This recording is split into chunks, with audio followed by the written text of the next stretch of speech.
The Little Mermaid.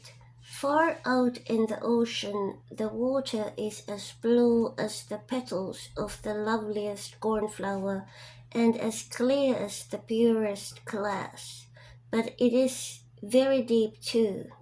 It goes down deeper than any anchor rope will go, and many steeples would have to be stacked one on top of another to reach from the bottom to the surface of the sea.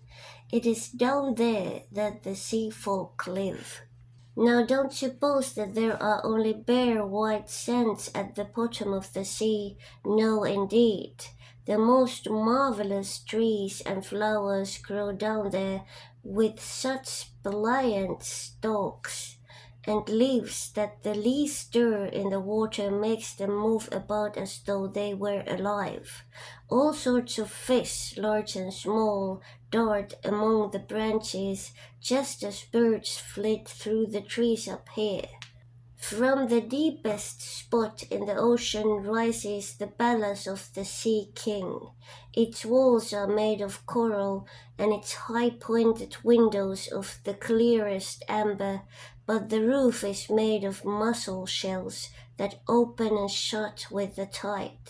This is a wonderful sight to see, for every shell holds glistening pearls, any one of which would be the pride of a queen's crown. The Sea King down there had been a widower for years, and his old mother kept house for him. She was a clever woman, but very proud of her noble birth. Therefore she flaunted 12 oysters on her tail, while the other ladies of the court were only allowed to wear 6.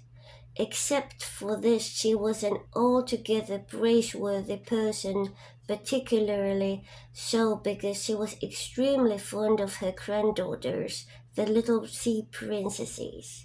They were 6 lovely girls, but the youngest was the most beautiful of them all. Her skin was as soft and tender as a rose petal, and her eyes were as blue as the deep sea, but like all the others, she had no feet. Her body ended in a fish tail.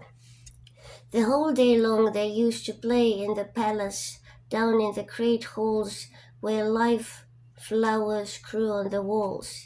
Whenever the high amber windows were thrown open, the fish would swim in, just as swallows dart into our rooms when we open the windows. But these fish now would swim right up to the little princesses to eat out of their hands and let themselves be petted. Outside the palace was a big garden with flaming red and deep blue trees. Their fruit glittered like gold, and their blossoms flamed like fire on their constantly waving stalks. The soil was very fine and sand indeed, but as blue as burning brimstone. A strange blue veil lay over everything down there. You would have thought yourself aloft in the air with only the blue sky above and beneath you, rather than down at the bottom of the sea. When there was a dead calm, you could just see the sun, like a scarlet flower with light streaming from its calyx. Each little princess had her own small garden plot, where she could dig and plant whatever she liked. One of them made her little flower bed in the shape of a whale, another thought it neater, shape hers like a little mermaid, but the youngest of them made hers as round as the sun, and there she grew only flowers which were as red as the sun itself.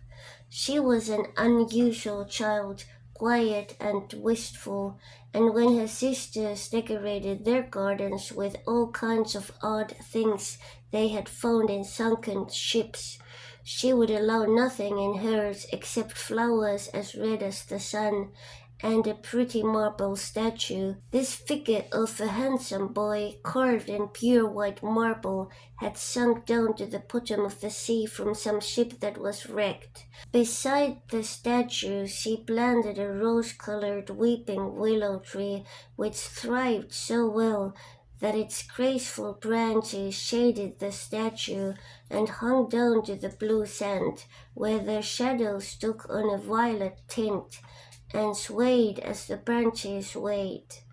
It looked as if the roots and the tips of the branches were kissing each other in a play. Nothing had the youngest princess such pleasure as to hear about the world of human beings up above them. Her old grandmother had to tell her all she knew about ships and cities, and of people and animals. What seemed nicest of all to her was that up on land the flowers were fragrant, for those at the bottom of the sea had no scent, and she thought it was nice that the woods were green, and that the fish you saw among their branches could sing so loud and sweet that it was delightful to hear them. Her grandmother had to call the little birds fish, or the princess would not have known what she was talking about, for she had never seen a bird. When you get to be 15, her grandmother said, you will be allowed to rise up out of the ocean and sit on the rocks in the moonlight to watch the great ships sailing by. You will see woods and towns too. Next year, one of her sisters would be 15, but the others, well, since each was a whole year older than the next, the youngest still had 5 long years to wait until she could rise up from the water and see what our world was like. But each sister promised to tell the others about all that she saw and what she found most marvelous on her first day. Their grandmother had not told them half enough, and there were so many things that they longed to know about. The most eager of them all was the youngest, the very one who was so quiet and wistful. Many a night she stood by her open window and looked up through the dark blue water where the fish waved their fins and tails. She could just see the moon and stars. To be sure, their light was quite dim, but looked at through the water, they seemed much bigger than they appear to us. Whenever a cloud-like shadow swept across them, she knew it was either a whale swimming overhead or a ship with many human beings aboard it. Little did they dream that a pretty young mermaid was down below, stretching her white arms up toward the keel of their ship. The eldest princess had her 15th birthday, so now she received a permission to rise up out of the water.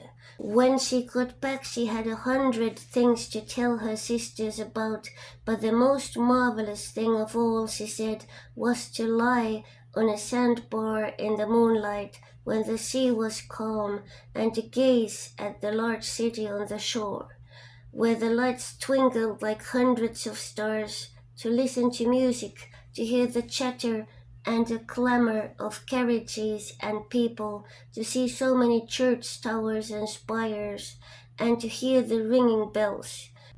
Because she could not enter the city, that was just she most dearly longed to do. Oh, how intently the youngest sister listened.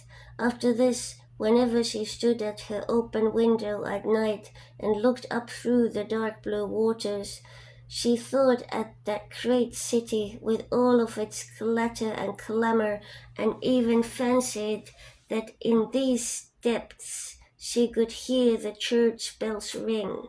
The next year, her second sister had permission to rise up to the surface and swim wherever she pleased. She came up just at sunset, and she said that this spectacle was the most marvelous sight she had ever seen. The heavens had a golden glow, and as for the clouds, she could not find words to describe their beauty. Splashed with red and tinted with violet, they sailed over her head, but much faster than the sailing clouds were wild swans in a flock. Like a long white veil trailing above the sea, they flew toward the setting sun. She too swam toward it, but down it went, and all the rose-colored glow faded from the sea and sky. The following year the third sister ascended, and as she was the boldest of them all, she swam up the broad river that flowed into the ocean. She saw gloriously green vine-colored hills. Palaces and manor houses could be glimpsed through the splendid woods. She heard all the birds sing, and the sun shone so brightly that often she had to dive under the water to cool her burning face. In a small cove, she found a whole school of mortal children paddling about in the water quite naked. She wanted to play with them, but they took fright and ran away. Then along came a little black animal. It was a dog, but she never seen a dog before. It barked at her so furiously that she took fright herself and fled to the open sea. But never could she forget the splendid woods, the green hills, and the nice children who could swim in the water, although they didn't wear fishtails. The fourth sister was not so venturesome. She stayed far out among the rough waves, which she said was a marvelous place. You could see all around you for miles and miles, and the heavens up above you were like a vast dome of glass. She had seen ships, but they were so far away that they looked like seagulls. Playful dolphins had turned somersault, and monstrous whales had spouted water through their nostrils so that it looked as if hundreds of fountains were playing all around them. Now the fifth sister had her turn. Her birthday came in the winter time, so she saw things that none of the others had seen. The sea was deep green color, and enormous icebergs drifted about. Each one glistened like a pearl, she said, but they were more lofty than any church steeple built by man. They assumed the most fantastic shapes and sparkled like diamonds. She had seated herself on the largest one, and all the ships that came sailing by sped away as soon as the frightened sailors saw her there with her long hair blowing in the wind. In the late evening clouds filled the sky, thunder cracked, and lightning darted across the heavens. Black waves lifted those great bergs of ice on high, where they flashed when the lightning struck. On all the ships the sails were reefed, and there was fear and trembling, but quietly she sat there upon her drifting iceberg and watched the blue forked lightning strike the sea. Each of the sisters took delight in the lovely new sights when the first rose up to the surface of the sea. But when they became grown-up girls, who were allowed to go wherever they liked, they became indifferent to it. They would become homesick, and in a month they said that there was no place like the bottom of the sea where they felt so completely at home. On many an evening the older sisters would rise to the surface arm in arm, all five in a row. They had beautiful voices, more charming than those of any mortal beings. When storm was brewing and they anticipated a shipwreck, they would swim before the ship and sing most seductively of how beautiful it was at the bottom of the ocean, trying to overcome the prejudice that the sailors had against coming down to them. But people could not understand their song and mistook it for the voice of the storm, nor was it for them to see the glories of the deep. When their ship went down they were drowned, and it was as dead men that they reached the Sea King's palace. On the evening when the mermaids rose through the water like this, arm in arm, their youngest sister stayed behind all alone, looking after them and wanting to weep. But a mermaid has no tears, and therefore she suffers so much more. "Oh, how I do wish I were 15," she said. I know I shall love the world up there and all the people who live in it. And at last she too came to be 15. Now I'll have you off my hands, said her grandmother, the old Queen Dowager. Come, let me adorn you like your sisters. In the little maid's hair she put a wreath of white lilies, each petal of which was formed from half of a pearl. And the old queen let 8 big oysters fasten themselves to the princess's tail as a sign of her high rank. But that hurts, said the little mermaid. You must put up with a good deal to keep up appearances, her grandmother told her. Oh, how gladly she would have shaken off all these decorations and laid aside the cumbersome wreath. The red flowers in a garden were much more becoming to her, but she didn't dare to make any changes. Goodbye, she said, and up she went through the water, as light and as sparkling as a bubble. The sun had just gone down when her head rose above the surface, but the clouds still shone like golden roses, and in the delicately tinted sky sparkled the clear gleam of the evening star. The air was mild and fresh, and the sea unruffled. The great three-master lay in view with only one of all its sails set, for there was not even a whisper of a breeze, and the sailors idled about in the rigging and on the yards. There was music and singing on the ship, and as night came and they lighted hundreds of such brightly colored lanterns that one might have thought the flags of all nations were swinging in the air.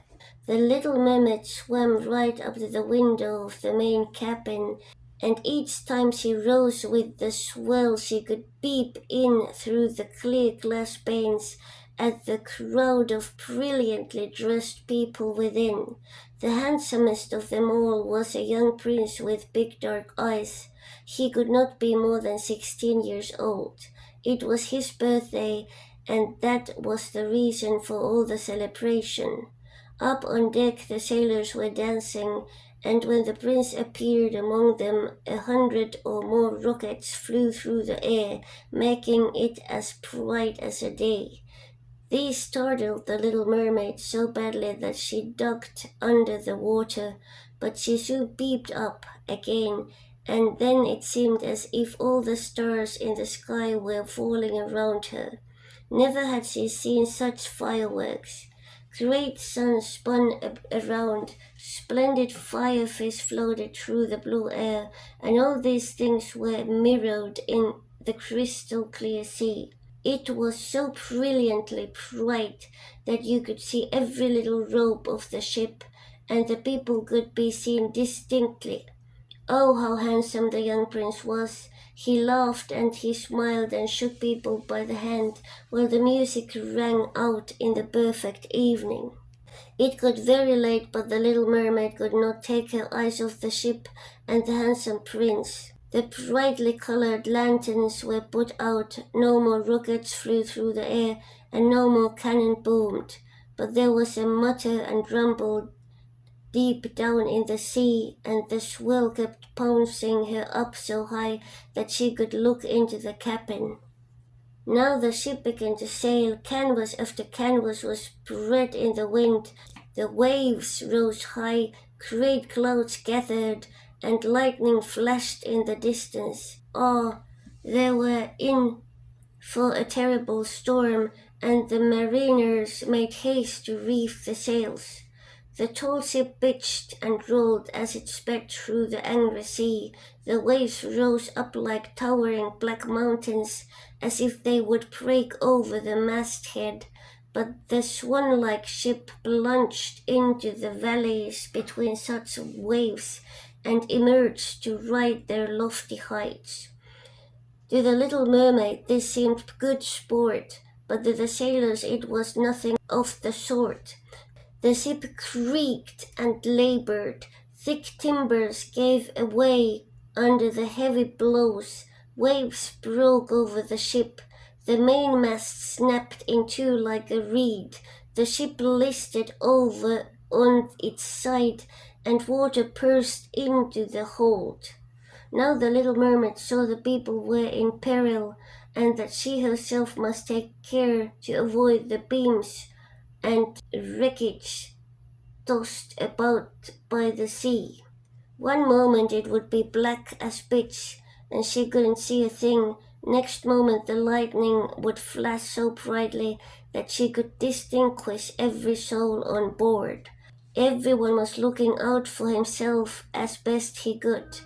She watched closely for the young prince, and when the ship split in two, she saw him sink down in the sea. At first she was overjoyed that he would be with her, but then she recalled that human people could not live under the water, and he could only visit her father's palace as a dead man.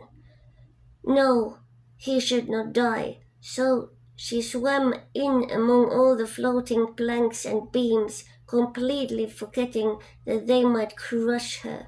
She dived through the waves and rode their crests until at length she reached the young prince, who was no longer able to swim in that raging sea. His arms and legs were exhausted, his beautiful eyes were closing, and he would have died if the little mermaid had not come to help him. She held his head above the water and let the waves take them wherever the waves went. At daybreak, when the storm was over, not a trace of the ship was in view. The sun rose out of the waters, red and bright, and its beams seemed to bring the glow of life back to the cheeks of the prince, but his eyes remained closed. The mermaid kissed his high and shapely forehead. As she stroked his wet hair in place, it seemed to her that he looked like that marble statue in her little garden. She kissed him again and hoped that he would live. She saw dry land rise before her in high blue mountains, topped with snow as glistening white as if a flock of swans were resting there. Down by the shore were splendid green woods, and in the foreground stood a church or perhaps a convent. She didn't know which, but anyway, it was a building. Orange and lemon trees grew in its garden, and the tall palm trees grew beside the gateway. Here the sea formed a little harbor, quite calm and very deep. Fine white sand had been washed up below the cliffs. She swam there with the handsome prince and stretched him out on the sand, taking special care to pillow his head up high in the warm sunlight. The bells began to ring in the great white building, and a number of young girls came out into the garden. The little mermaid swam away behind some tall rocks that stuck out of the water. She covered her hair and her shoulders with foam so that no one could see her tiny face, and then she watched to see who would find the poor prince. In a little while one of the young girls came upon him. She seemed frightened, but only for a minute. Then she called more people. The mermaid watched the prince regain consciousness and smile at everyone around him, but he did not smile at her, for he did not know that she had saved him. She felt very unhappy, and when they led him away to the big building, she dived sadly down into the water and returned to her father's palace. She had always been quiet and wistful, and now she became much more so. Her sisters asked her what she had seen in her first visit up to the surface, but she would not tell them a thing. Many evenings and many mornings she revisited the spot where she had left the prince. She saw the fruit in the garden ripened and harvested, and she saw the snow on the high mountain melted away, but she did not see the prince, so each time she came home sadder than she had left. It was her one consolation to sit in her little garden and throw her arms about the beautiful marble statue that looked so much like the prince. But she took no care of her flowers now. They overgrew the paths until the place was a wilderness, and their long stalks and leaves became so entangled in the branches of the tree that it cast a gloomy shade. Finally, she couldn't bear it any longer. She told her secret to one of her sisters. Immediately, all the other sisters heard about it. No one else knew except a few more mermaids, who told no one except their most intimate friends. One of those friends knew who the prince was. She too had seen the birthday celebration on the ship. She knew where he came from and where his kingdom was. "Come, little sister," said the other princesses. Arm in arm they rose from the water in a long row right in front of where they knew the prince's palace stood. It was built of pale, glistening golden stone with great marble staircases, one of which led down to the sea. Magnificent gilt domes rose above the roof, and between the pillars all around the building were marble statues that looked most lifelike. Through the clear glass of the lofty windows one could see into the splendid halls, with their costly silk hangings and tapestries, and walls covered with paintings that were delightful to behold. In the center of the main hall a large fountain played its columns of spray up to the glass-domed roof, through which the sun shone down to the water and upon the lovely plants that grew in the big basin. Now that she knew where he lived, many an evening and many a night she spent there in the sea. She swam much closer to shore than any of her sisters would dare venture, and she even went far up a narrow stream under the splendid marble balcony that cast its long shadow in the water. Here she used to sit and watch the young prince when he thought himself quite alone in the bright moonlight. On many evenings she saw him sail out in his fine boat with music playing and flags aflutter. She would peep out through the green rushes, and if the wind blew her long silver veil, anyone who saw it mistook it for swan spreading its wings. On many nights she saw the fishermen come out to the sea with their torches, and heard them tell about how kind the young prince was. This made her proud to think that it was she who had saved his life when he was buffeted about, half dead among the waves, and she thought of how softly his head had rested on her breast, and how tenderly she had kissed him, though he knew nothing of all this, nor could he even dream of it. Increasingly she grew to like human beings, and more she longed to live among them. Their world seemed so much wider than her own, for they could skim over the sea in ship, and mount up into the lofty peaks high over the clouds, and their lands stretched out in woods and fields farther than the eye could see. There was so much she wanted to know. Her sisters could not answer all her questions, so she asked her old grandmother, who knew about the upper world, which was what she said was the right name of the countries above the sea. "If men aren't drowned," the little mermaid asked, "do they live on forever? Don't they die as we do down here in the sea?" "Yes," the old lady said, "they too must die, and their lifetimes are even shorter than ours. We can live to be 300 years old, but when we perish, we turn into mere foam on the sea, and haven't even a grave down here among our dear ones. We have no immortal soul, no life hereafter. We are like the green seaweed, once cut down it never grows again. Human beings, on the contrary, have a soul which lives forever, long after their bodies have turned to clay. It rises through thin air up to the shining stars, just as we rise through the water to see the lands on earth, so men rise up the beautiful palace, unknown, which we shall never see. Why weren't we given an immortal soul? The little mermaid sadly asked. I would gladly give up my 300 years if I could be a human being only for a day and later share in that heavenly realm. You must not think about that, said the old lady. We fare much more happily and are much better off than the folk up there.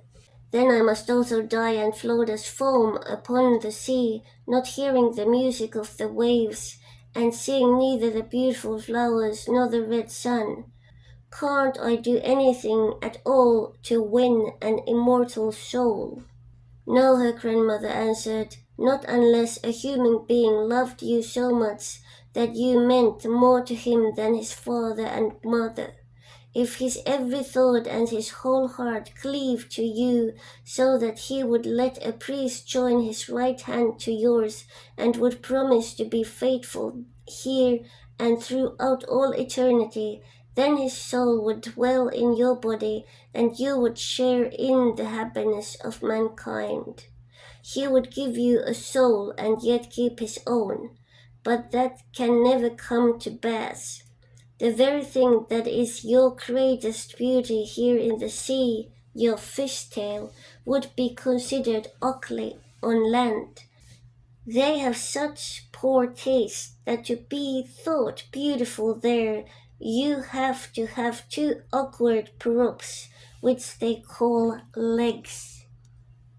The little mermaid sighed and looked unhappily at her fishtail. Come, let us be gay, the old lady said. Let us leap and bound throughout the 300 years that we have to live. Surely that is time and to spare, and afterwards we shall be glad enough to rest in our graves. We are holding a court ball this evening.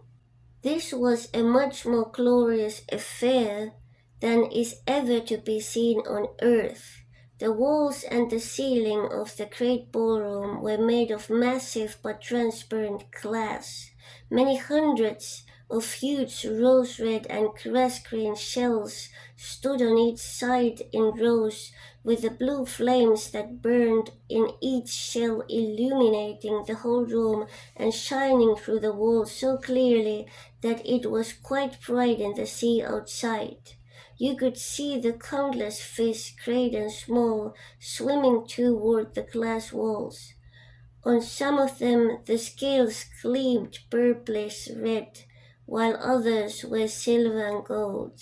Across the floor of the hall ran a wide stream of water, and upon this the mermaids and mermen danced to their own entrancing songs. Such beautiful voices are not to be heard among the people who live on land. The little mermaid sang more sweetly than anyone else, and everyone applauded her. For a moment her heart was happy because she knew she had the loveliest voice of all in the sea or on the land. But her thoughts soon strayed to the world up above. She could not forget the charming prince, nor her sorrow that she did not have an immortal soul like his. Therefore she stole out of her father's palace, and while everything there was song and gladness, she sat sadly in her own little garden. Then she heard a beagle call through the water, and she thought, that must mean he is sailing up there, he whom I love more than my father and mother, he whom I'm always thinking, and in whose hands I would so willingly trust my lifelong happiness. I dare to do anything to win him and to gain an immortal soul.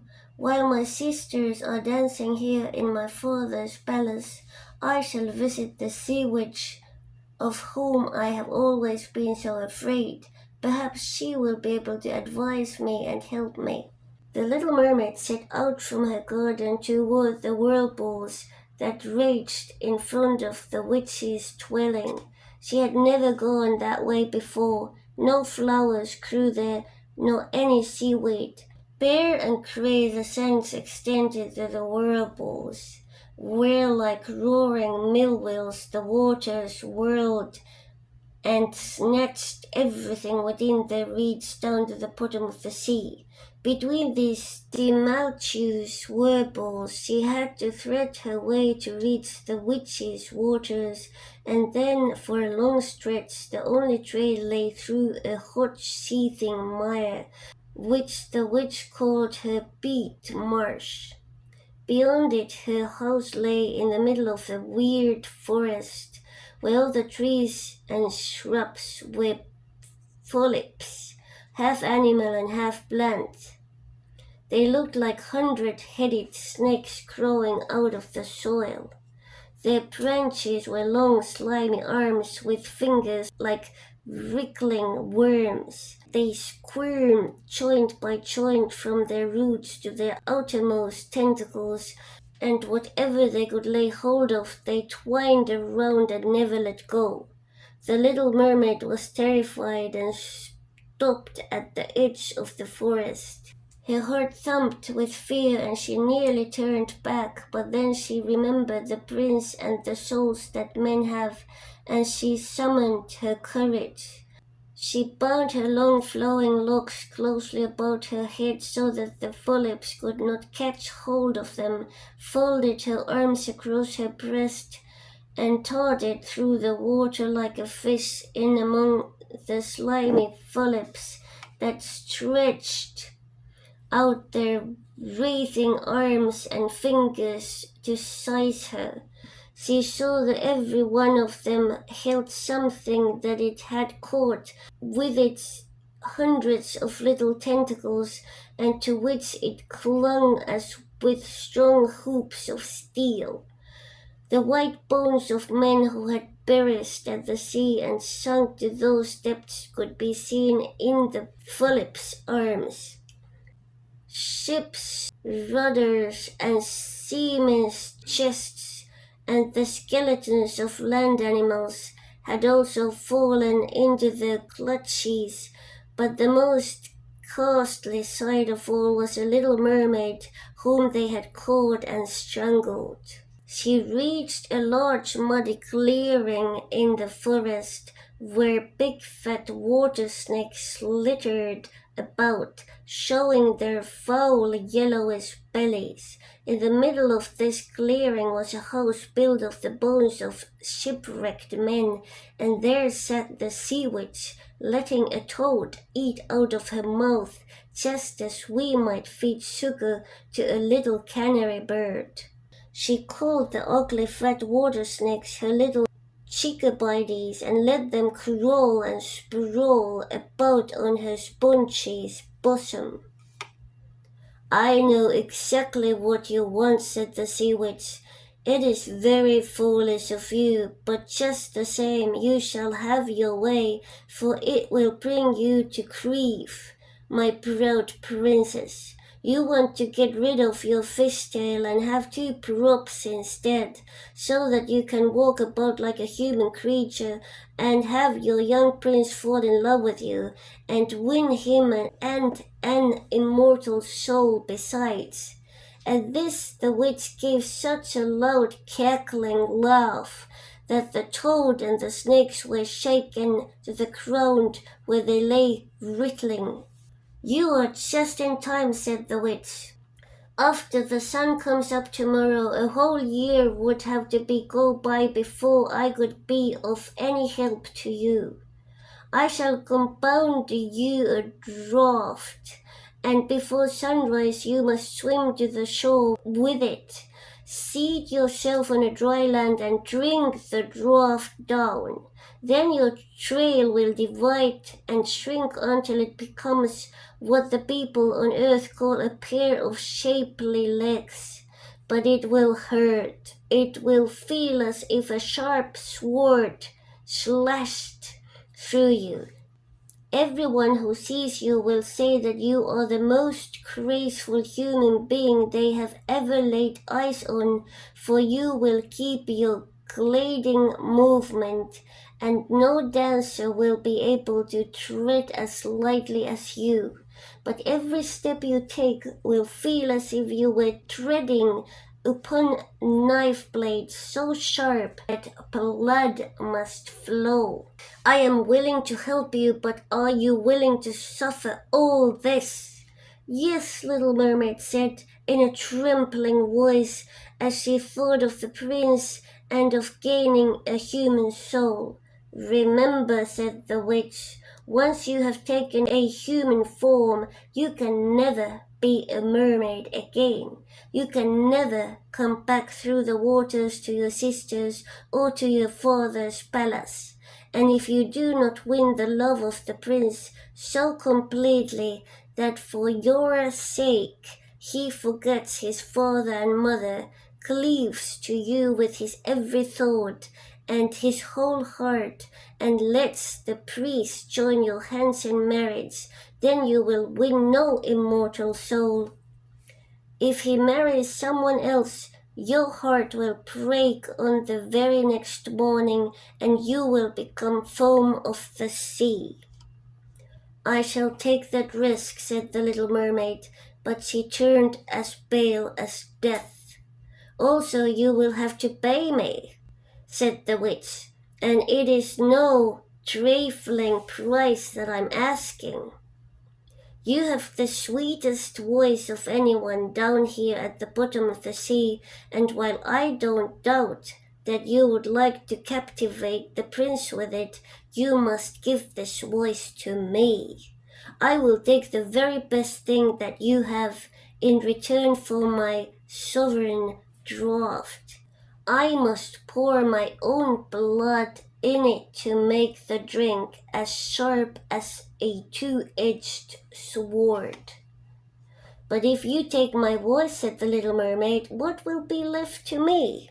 Your lovely form, the witch told her, your gliding movements, and your eloquent eyes.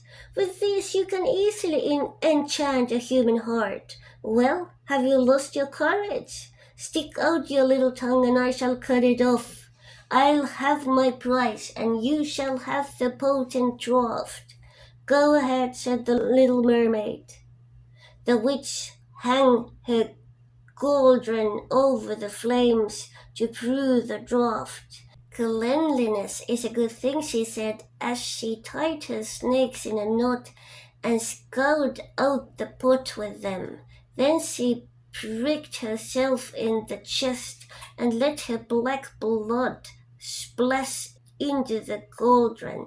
Steam swirled up from it in such ghastly shapes that anyone would have been terrified by them. The witch constantly threw new ingredients into the cauldron, and it started to boil with a sound like that of a crocodile shedding tears. When the draught was ready at last, it looked as clear as the purest water. There's your draught, said the witch, and she cut off the tongue of the little mermaid, who now was dumb and could neither sing nor talk. If the polyps should bounce on you when you walk back through my wood, the witch said, just spill a drop of this brew upon them, and their tentacles will break in 1,000 pieces. But there was no need of that, for the polyps curled up in terror as soon as they saw the bright draught. It glittered in the little mermaid's hand as if it were a shining star.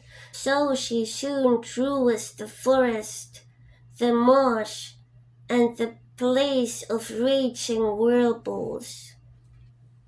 She could see her father's palace. The lights had been snuffed out in the great ballroom, and doubtless everyone in the palace was asleep, but she dared not go near them now that she was stricken dumb and was leaving her home forever. Her heart felt as if it would break with grief. She tiptoed into the garden, took one flower from each of her sister's little plots, blew 1,000 kisses toward the palace, and then mounted up through the dark blue sea.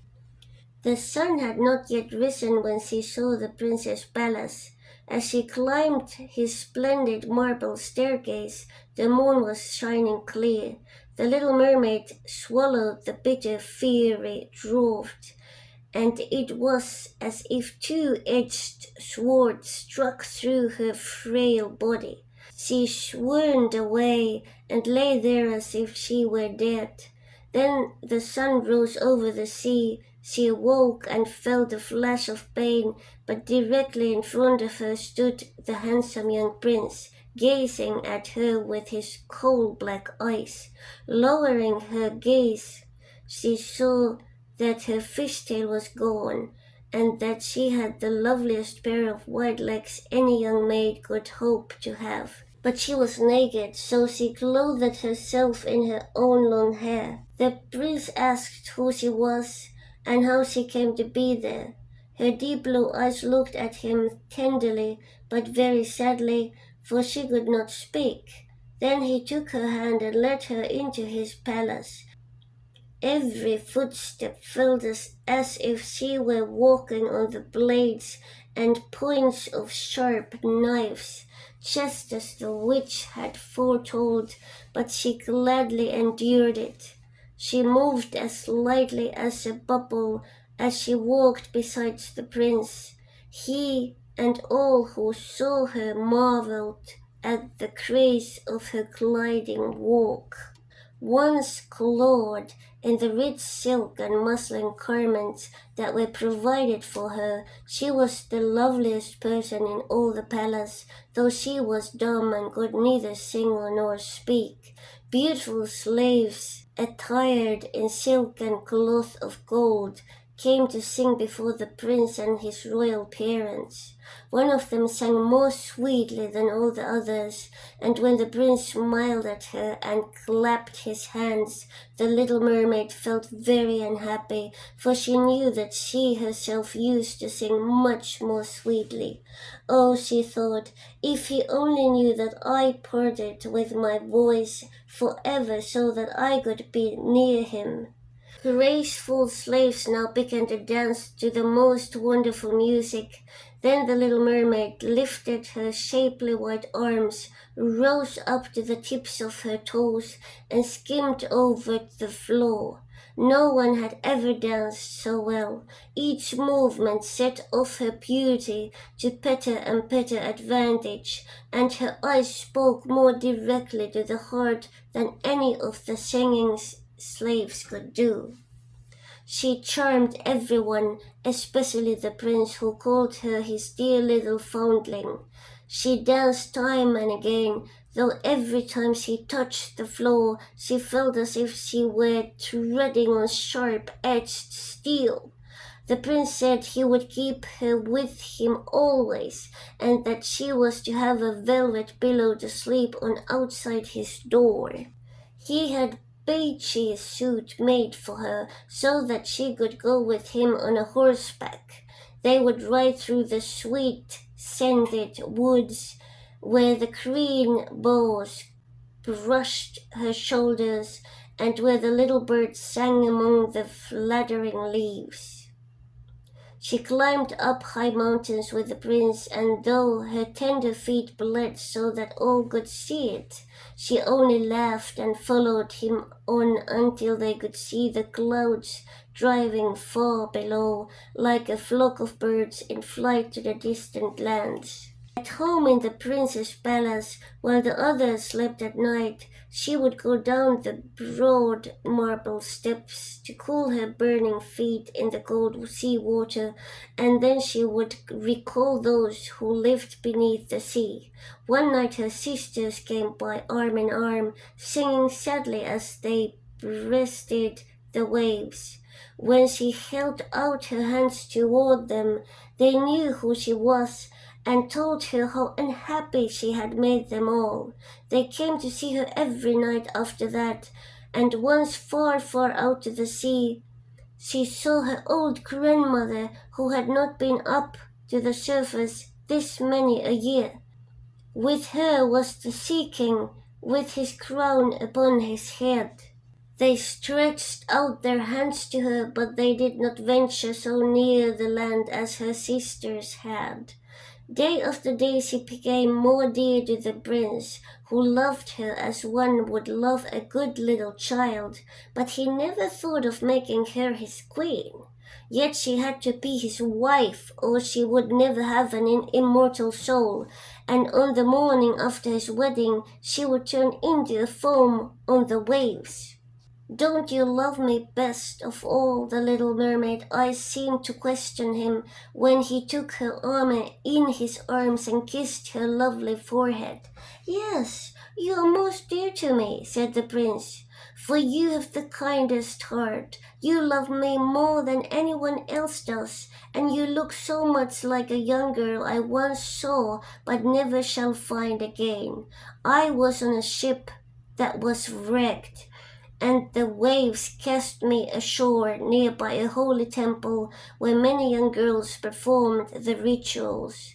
The youngest of them found me beside the sea and saved my life.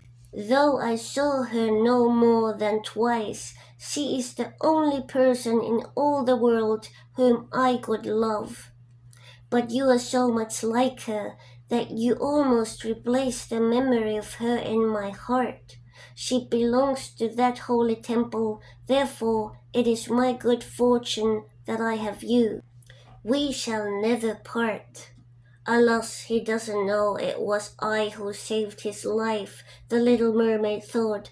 I carried him over the sea to the garden where the temple stands.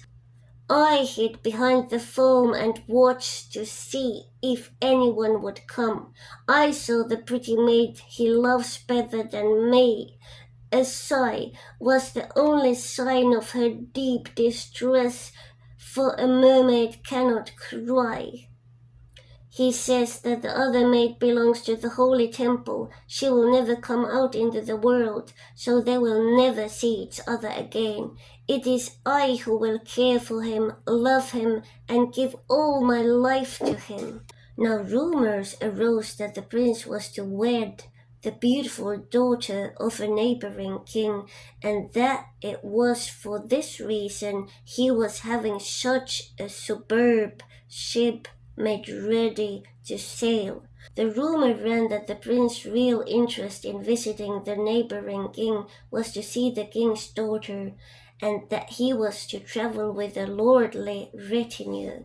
The little mermaid shook her head and smiled, for she knew the prince's thoughts far better than anyone else did. I'm forced to make this journey, he told her.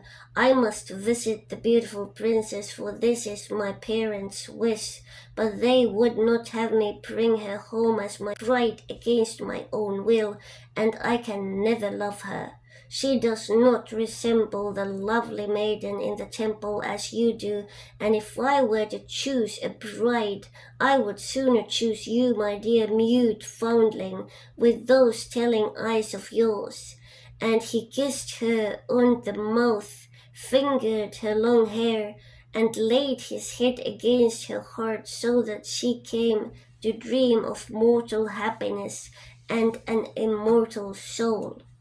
I trust you aren't afraid of the sea, my silent child, he said, as they went on board the magnificent vessel that was to carry them to the land of the neighboring king. And he told her stories of storms, of ships becalmed, of strange deep sea fish, and of the wonders of divers have seen. She smiled at such stories, for no one knew about the bottom of the sea as well as she did. In the clear moonlight, when everyone except the man at the helm was asleep, she sat on the side of the ship, gazing down through the transparent water, and fancied she could catch glimpses of her father's palace. On the topmost tower stood her old grandmother, wearing her silver crown and looking up to the keel of the ship through the rushing waves. Then her sisters rose to the surface, looked at her sadly, and wrung their white hands. She smiled and waved, trying to let them know that all went well and that she was happy. But along came the Gappin boy, and her sisters dived out of sight so quickly that the boy supposed the flash of white he had seen was merely foam on the sea. Next morning the ship came into the harbor of the neighboring king's glorious city. All the church bells chimed, the trumpets were sounded from all the high towers, while the soldiers lined up with flying banners and glittering bayonets. Every day had a new festivity as one ball or levee followed another, but the princess was still to appear. They said she was being brought up in some faraway sacred temple where she was learning every royal virtue, but she came at last. The little mermaid was curious to see how beautiful this princess was, and she had to grant that a more exquisite figure she had never seen. The princess's skin was clear and fair, and behind the long dark lashes her deep blue eyes were smiling and devoted. "It was you," the prince cried. "You are the one who saved me when I lay like a dead man beside the sea."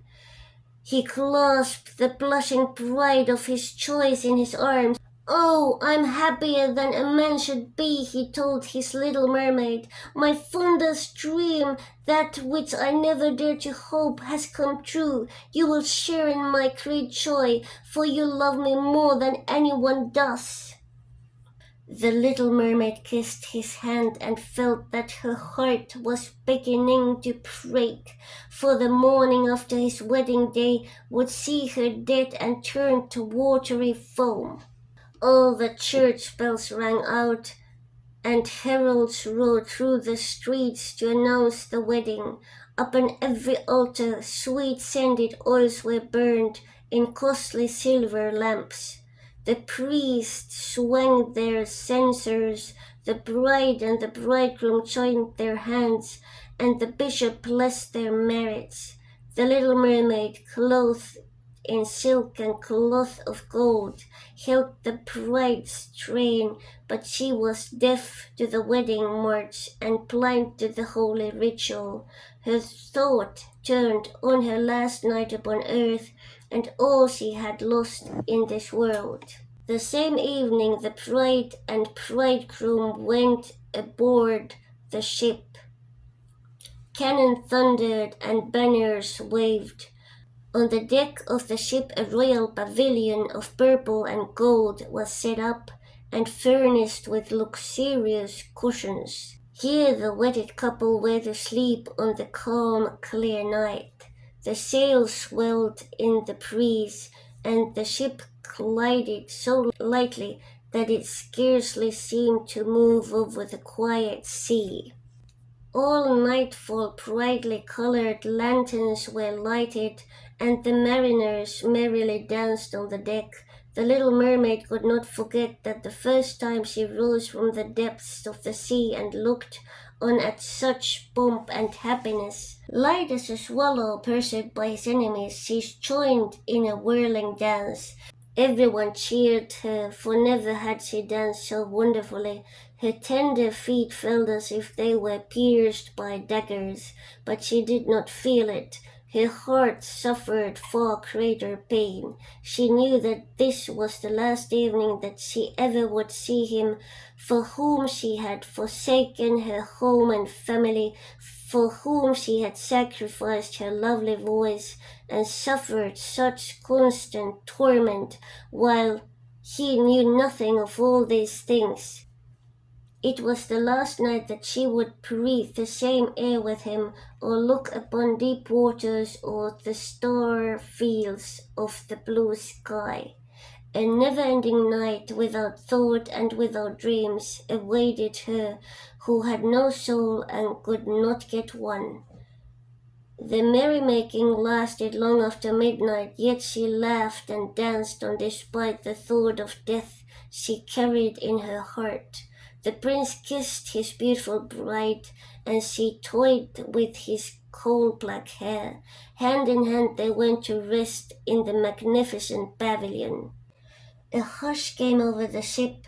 Only the helmsman remained on deck as the little mermaid leaned her white arms on the bulwarks and looked to the east to see the first red hint of daybreak, for she knew that the first flash of the sun would strike her dead. Then she saw her sisters rise up among the waves. They were as pale as she, and there was no sign of their lovely long hair that the breeze used to blow. It had all been cut off. "We have given our hair to the witch," they said, "so that she would send you help and save you from death tonight. She gave us a knife. Here it is. See the sharp blade. Before the sun rises, you must strike it into the prince's heart, and when his warm blood bathes your feet, they will grow together and become a fishtail. Then you will be a mermaid again, able to come back to us in the sea and live out your 300 years before you die and turn into dead salt sea foam.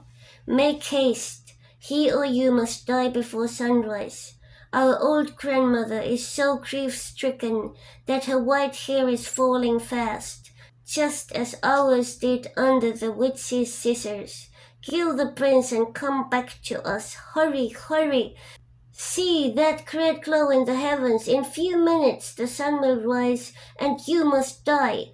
So saying, they gave a strange deep sigh and sank beneath the waves.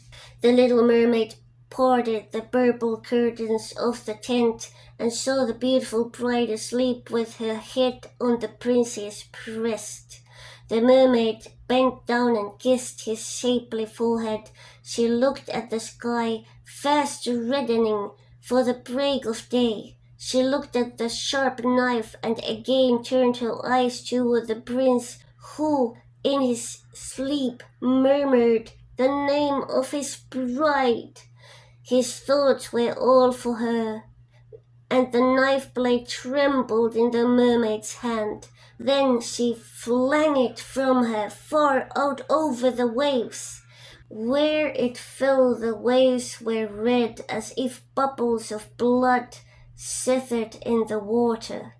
With eyes already glazing, she looked once more at the prince, hurled herself over the bulwarks into the sea, and felt her body dissolve in foam. The sun rose up from the waters. Its beams fell warm and kindly upon the chill sea foam, and the little mermaid did not feel the hand of death. In the bright sunlight overhead, she saw hundreds of fair, ethereal beings. They were so transparent that through them she could see the ship's white sails and the red clouds in the sky. Their voices were sheer music, but so spirit-like that no human ear could detect the sound, just as no eye on earth could see their forms. Without wings they floated as light as the air itself. The little mermaid discovered that she was shaped like them, and that she was gradually rising up out of the foam. "Who are you toward whom I rise?" she asked, and her voice sounded like those above her, so spiritual that no music on earth could match it. "We are the daughters of the air," they answered. "A mermaid has no immortal soul, and can never get one unless she wins the love of a human being. Her eternal life must depend upon a power outside herself. The daughters of the air do not have an immortal soul either, but they can earn one by their good deeds. We fly to the south where the hot poisonous air kills human beings unless we bring cool breezes. We carry the scent of flowers through the air, bringing freshness and healing balm wherever we go. When for 300 years we have tried to do all the good that we can, we are given an immortal soul and a share in mankind's eternal bliss. You, poor little mermaid, have tried with your whole heart to do this too. Your suffering and your loyalty have raised you up into the realm of airy spirits. And now in the course of 300 years you may earn by your good deeds a soul that will never die. The little mermaid lifted her clear bright eyes toward God's sun, and for the first time her eyes were wet with tears. On board the ship all was astir and lively again. She saw the prince and his fair bride in search of her. Then they gazed sadly into the seething foam, as if they knew she had hurled herself into the waves.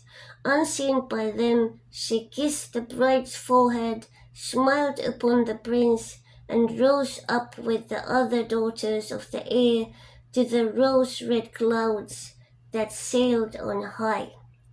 This is the way that we shall rise to the kingdom of God after 300 years have passed. We may get there even sooner, one spirit whispered. Unseen, we fly into the homes of men where there are children, and for every day on which we find a good child who pleases his parents and deserves their love, God shortens our days of trial. The child does not know when we float through his room, when we smile at him in approval, 1 year is taken from our 300. But if we see a naughty, mischievous child, we must shed tears of sorrow, and each tear adds a day to the time of our trial.